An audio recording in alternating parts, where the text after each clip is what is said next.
Donc, ça, c'est des images qui sont filmées avec ce qu'on appelle le fisheye lens. Ça nous donne toujours, naturellement, une courbure. Mais si tu t'en vas avec une lentille régulière, l'horizon il est toujours plat. Ça, c'est du fake. On a la lentille fisheye pour vous dire, ah, regardez, il y a une courbure. Mais ça, c'est complètement bidon parce que c'est la lentille qui fait cette courbure-là. Comprenez-vous? Il y a toutes sortes de... C'est une méthode tellement facile. Ça serait... comprenez-vous? Si on était sur une boule, le phare aurait besoin de fonctionner comme ça. Avec un phare qui envoie de lumière, qui plonge en courbe. Alors qu'en réalité, c'est plutôt comme ça qu'on le voit. La Terre est plate, les océans sont plats, tout est plat. Et le phare en plein milieu de l'océan fonctionne comme ça aussi. Ça tient tellement pas la route, c'est tellement ridicule. Mais comment voulez-vous combattre l'idiotie quand on fait face à une bande de lobotomisés? On se rappelle tous, moi je vous en ai parlé de ce jeune homme-là qui explique qu'on essaye d'aller au-delà de la basse orbite terrestre, mais qu'on doit faire face à la ceinture de Van Allen, qui est une ceinture de radiation tellement extrême qu'il n'y a rien qui peut passer ça. Toute électronique qui passerait ça serait complètement bousillée, puis peut-être même que le corps humain ne pourrait pas résister à cette radiation-là. Puis il explique qu'on est en train de construire la capsule Orion qui va être envoyée pour être testée avant d'envoyer des humains. Donc, comment en 1969, on a envoyé des humains dans du papier puis du carton? Comprenez-vous? C'est tellement, tellement évident que tout ça, c'était du mensonge. Tu sais? Donc, tout le monde se répète de cette image-là qui a été photoshopé.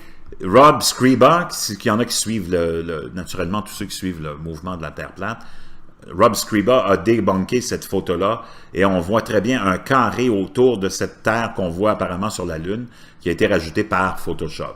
Il a fait l'exercice devant tout le monde. Donc,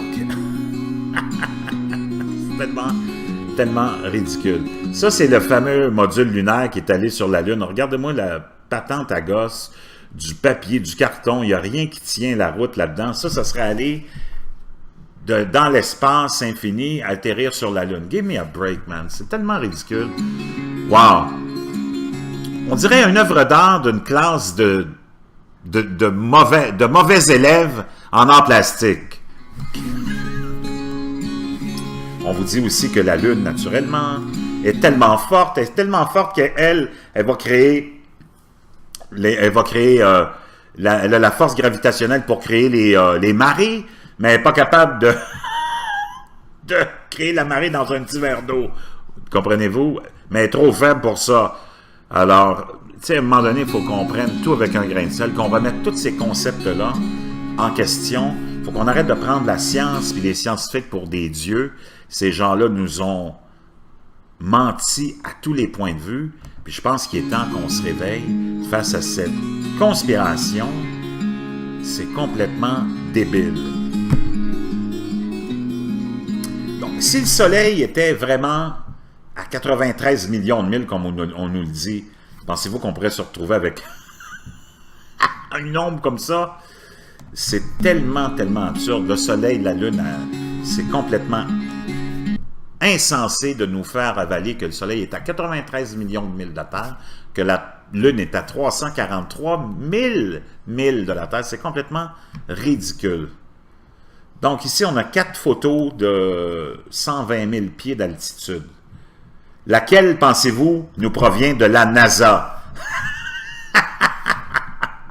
Hein, la deuxième avec le fisheye lens, c'est sûr et certain.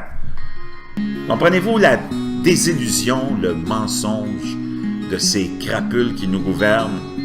C'est ça qui est vraiment, vraiment, vraiment triste. Ah! Toutes les insultes du monde ne vont pas faire que la Terre tourne. OK, les globistes, là, vous avez beau essayer tout ce que vous voulez.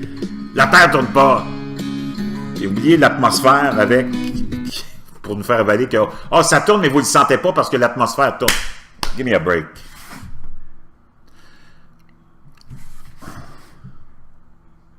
Alors, si on a des avions espions, comment ça se fait qu'on a des milliers de satellites si on a besoin d'avions espions? C'est assez étrange, pareil, non? Ça, c'est la façon dont les fusées s'envolent toujours.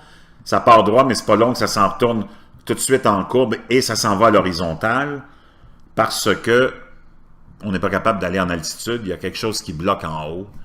Pour certains, ils appellent ça le dôme, mais c'est un dôme magnétique. Qu'est-ce que c'est? Je ne sais pas, mais on ne peut pas aller en hauteur. C'est pour ça que la NASA, même les astronautes nous disent qu'on était capable de dépasser la basse orbite terrestre. C'est assez simple à comprendre, il me semble. Là. Eux autres même vous le disent.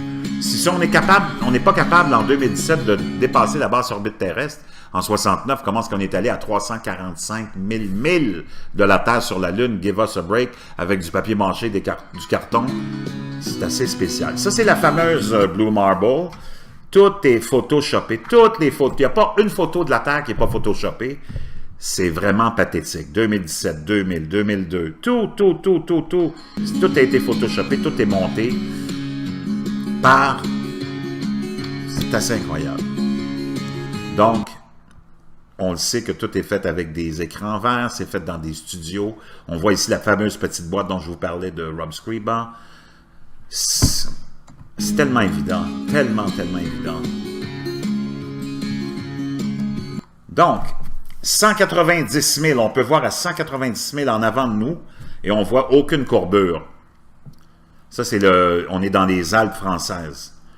Parce que selon la géométrie, si la Terre est une boule, il faut qu'il y ait une courbure quelque part. Parce que dans une boule, il faut quand même être consistant.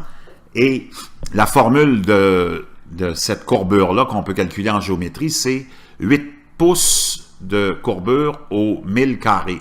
Donc, 2000 carrés, 16 pouces, puis ainsi de suite. Donc, tu arriverais avec 190 000, avec une méchante courbure que tu devrais être capable de voir. Mais on ne la voit pas. C'est pas une question d'essayer d'être plus fin qu'un autre, mais c'est juste d'y aller avec votre logique. Vous avez des sens. Vous n'avez pas besoin qu'on vous amène des photos photoshopées, toutes montées pour vous faire croire que c'est une boule, puis qu'on vous dise que la Terre tourne, mais vous ne le sentez pas. Moi, je sais que quand je m'en vais pour mon test de la prostate, puis le médecin me met le doigt dans le trou de cul pour aller tester la prostate, je peux te dire qu'il aurait beau me dire, tu vas avoir le doigt dans le trou de cul, mais tu le sentiras pas. Je le sens! Donc, si la Terre tournait, on le sentirait aussi, comme le doigt dans le trou de cul du médecin quand il nous fait le test de la prostate, OK? Et ainsi de suite, et ainsi de suite. Une photo vaut 1000 mots. Regardez-moi ces beaux cabochons. Tiens, dans la piscine, et maintenant on l'a arrangé, on l'a photoshopé, là il est rendu dans... Et ainsi de suite, ainsi de suite. Je ne vais pas vous ennuyer plus longtemps que ça, mais c'était juste pour vous démontrer, parce que je vais revenir, je suis revenu en vie, je suis revenu, la chaîne J'en ai marre est disparue, mais là j'en ai une autre, puis je vais me concentrer sur des sujets comme ça, que j'aime, qui m'amusent, puis qui ne vont pas choquer trop le monde. Donc on se revoit bientôt.